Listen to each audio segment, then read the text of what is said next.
You ever have one of those moments, a moment where you feel like you've just completely failed, only to be given this incredible second chance? Well, in this explainer, we're going to dive into one of the most powerful stories ever told about that very idea, a journey from absolute failure to total restoration, straight from the biblical text of John chapter 21. It all kicks off with this one simple and honestly kind of devastating line. This little phrase, "they caught nothing," sets the whole stage. It captures this profound sense of emptiness and trying so hard for, well, nothing. Let's see why. So where are we? We're with a group of Jesus' disciples, and to be honest, they're lost. After the resurrection, they're just rudderless. They don't know what to do, so they go back to the only thing they really know how to do, fishing. Simon Peter, probably just trying to feel normal again, says, "I'm going fishing," and the others just kind of follow along. Now you got to picture this. These are expert fishermen. They're out there all night, using every bit of skill they have, and they pull up empty nets. Again and again and again. I mean, it is a perfect picture of complete futility. But here's the thing. This isn't really a story about a bad fishing trip. Nope. It's a huge metaphor. Those empty nets, they represent a life that's full of effort, but just lacks real direction. A life where, you can work as hard as you can and still feel uncertain and unfulfilled. Okay, so just as their miserable night of failure is ending, something changes. Dawn is breaking, and a figure appears on the shore. The disciples, they don't recognize him at first. I mean, who could blame them? But his presence, it marks a massive turning point. And the figure calls out with his really simple, direct question.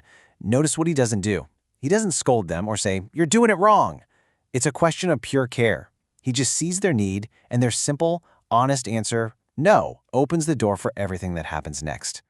And this, right here, is where everything flips. With just a few words of instruction, their night of total nothing is about to transform into a moment of just jaw-dropping abundance.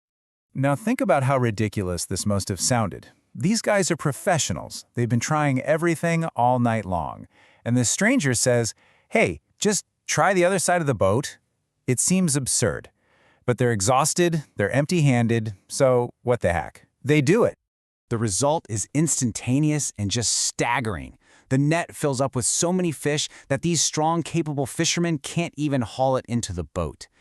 This is such a brilliant picture of the shift from human effort and failure to divine provision and success.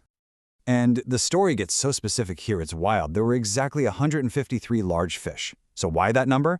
Well, it's meant to show this sense of overwhelming, complete abundance. This isn't just a good catch. This is a straight-up miracle that goes way beyond anything they could have possibly imagined. But you know what? The miracle isn't actually about the fish. As they're struggling to drag this impossible catch to the shore, the real point of the story is about to unfold. It's about a personal connection that desperately needs to be restored. It's in that moment, seeing all that abundance, that it finally clicks for one of them. This isn't just some helpful stranger on the beach. It's Jesus. And that recognition changes everything. For Peter especially, this sets the stage for the powerful face-to-face moment that's about to happen. So when they finally get to the shore, totally exhausted and amazed, Jesus isn't waiting there for a round of applause. Get this. He's already built a fire. He's cooking for them. He's the one serving. And that simple invitation, "Come and eat breakfast," shows a kind of personal care that's honestly even more profound than the miracle itself. So after they've eaten, the story gets really quiet and moves to its emotional heart. It's this powerful one-on-one conversation between Jesus and Peter that is all about healing and putting the pieces back together.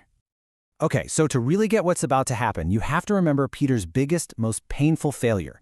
Right before the crucifixion, he publicly denied even knowing Jesus 3 times. You can just feel that shame still hanging over him. This whole conversation is designed to heal that specific wound, one question at a time. So Jesus starts by asking if Peter loves him more than these, which is a direct challenge to Peter's old boasts about how he was the most loyal disciple. But that old, boastful Peter, he's gone. His response is so simple and humble. "Yes, Lord, you know that I love you." Then Jesus asks a second time, and this repetition, it isn't an accusation, it's for reinforcement. He's giving Peter a second chance to affirm his love, basically canceling out the second denial. And again, Peter confirms it. And then a third time. And the text says this one hurts Peter because it's a direct echo of his third denial. But his answer isn't defensive. It's just total surrender. Lord, you know all things. You know that I love you.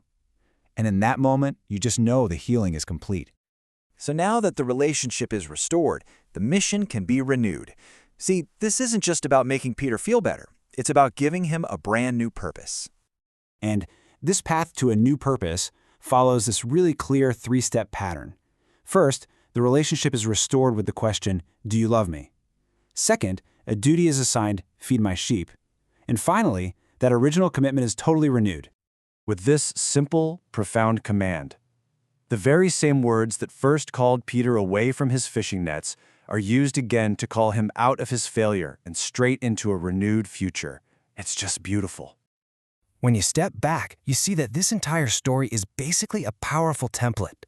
It's a journey from the empty nets of our own efforts, through our biggest failures, and into a restored relationship that gives us a brand new, meaningful purpose. And so we're left with this really powerful idea that restoration is always possible, no matter how bad the failure. It kind of makes you wonder, if a life can really go from empty nets to a renewed mission, what does a life of restoration actually look like for us today?